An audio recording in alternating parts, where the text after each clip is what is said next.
नमस्कार। स्वागत है आपका इंडिया गेट टीवी पर। मैं हूं अजय सेतिया। मित्रों, राज्यों के मुख्यमंत्री अपने विरोधियों के साथ किस तरह पुलिस का बेजा इस्तेमाल करते हैं, वह लोकतंत्र के विफलता के प्रमाण है। दो बड़ी घटनाएं याद आती हैं।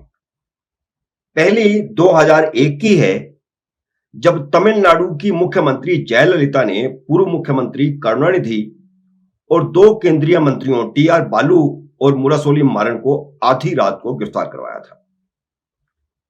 दूसरी घटना 2006 की है, जब उत्तर प्रदेश के मुख्यमंत्री मुलायम सिंह यादव ने भाजपा के सांसद योगी आदित्यनाथ को कई बार गिरफ्तार करवाया।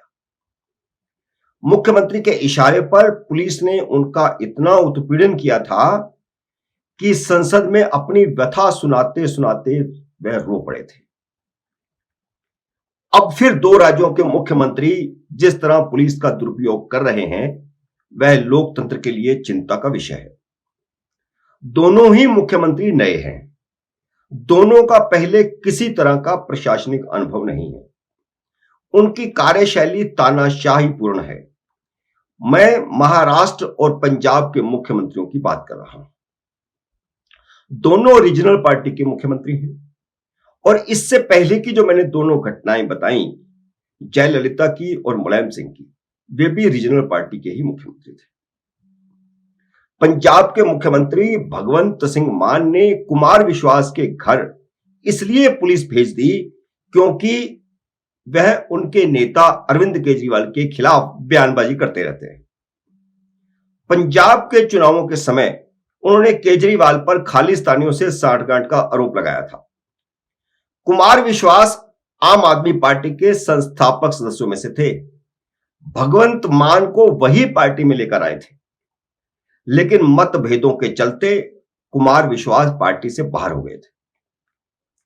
इसी तरह आम आदमी पार्टी की पूर्व विधायक अलका लांबा के घर भी पुलिस भेजी गई क्योंकि उसने भी केजरीवाल के खिलाफ आम आदमी पार्टी छोड़कर अपनी पुरानी पार्टी कांग्रेस ज्वाइन कर ली थी।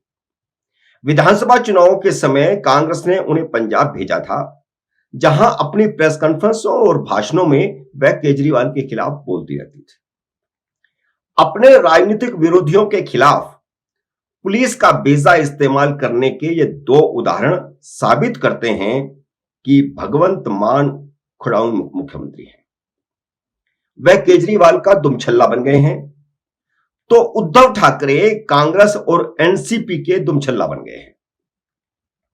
वह किसी भी तरह मुख्यमंत्री बनना चाहते थे, इसलिए उन्होंने भाजपा से गठबंधन तोड़कर उस कांग्रेस और एनसीपी से हाथ मिलाया जिनका शिवसेना हमेशा से विरोध करती रही थी। और बाला साहब ठाकरे ने कांग्रेस के खिलाफ ही शिवसेना का गठन किया था। उनके मुख्यमंत्री बनने के बाद दो बातें हुई हैं। पहली यह कि भाजपा से उनका विद्वेष बढ़ता जा रहा है। इसी विद्वेष के चलते उन्होंने केंद्रीय मंत्री नारायण राणे को गिरफ्तार करवा लिया था। वही नारायण राणे जो बाला साहब ठाकरे के समय शिवसेना के बड़े नेता थे, तब उद्धव ठाकरे कहीं भी नहीं थे और शिवसेना भाजपा की साझा सरकार के मुख्यमंत्री थे। दूसरा परिवर्तन यह हुआ है कि कांग्रेस और एनसीपी के साथ गठबंधन सरकार चलाते हुए उनकी विचारधारा ही बदल गई है।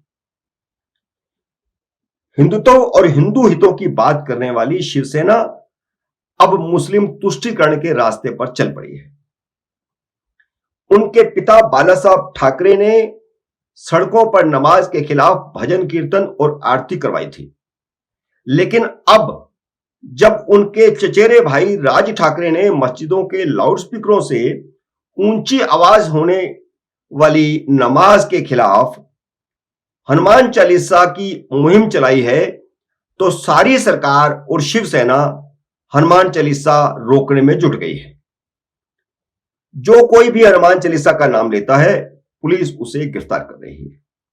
इसे कहते हैं संगत का असर। कांग्रेस और एनसीपी की संगत का असर शिवसेना पर हो गया है। औरंगाबाद की निर्दलीय सांसद नवनीत राणा और उनके विधायक पति रवि राणा को इसलिए गिरफ्तार कर लिया गया क्योंकि उन्होंने मातोश्री के सामने हनुमान चालीसा पढ़ने का ऐलान किया था। उन्होंने एक वीडियो जारी करके ऐलान किया था कि वे पवन पुत्र हनुमान और श्री राम का आशीर्वाद लेकर महाराष्ट्र की उन्नति के लिए मुख्यमंत्री उद्धव ठाकरे के आवास मातोश्री के सामने हनुमान चालीसा पढ़ना चाहते हैं। वीडियो में यह भी कहा गया था कि वह बाला साहब ठाकरे को अपना भगवान मानती हैं और मातोश्री उनके लिए भगवान का घर है, इसलिए वहां हनुमान चालीसा पढ़ेंगे।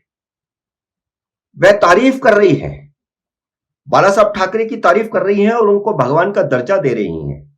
इसके बावजूद शिवसैनिकों ने क्या किया और शिवसेना की सरकार ने क्या किया, वह आपके सामने है।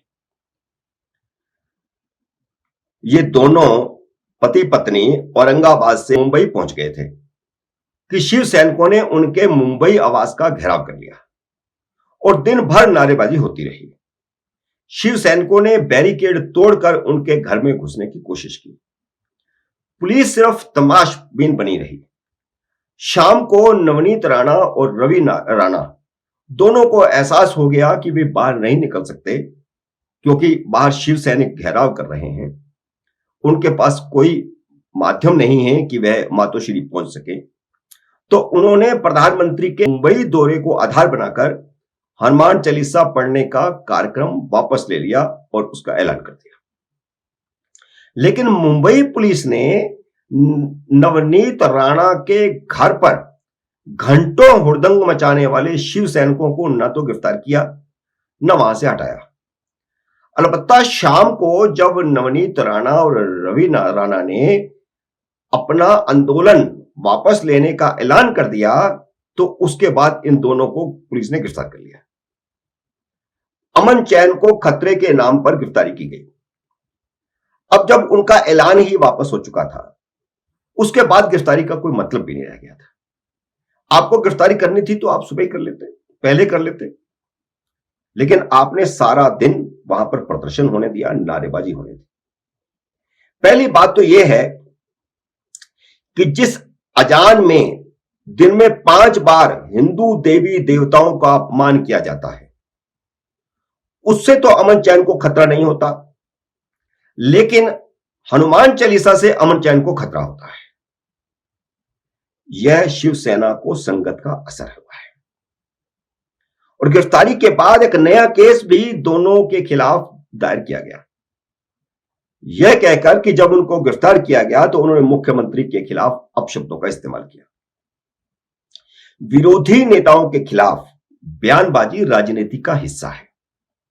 हर नेता दूसरे नेता के बारे में बोलता है। अभी कल ही शरद पवार ने भी भारत के गृह मंत्री अमित शाह के खिलाफ बोला।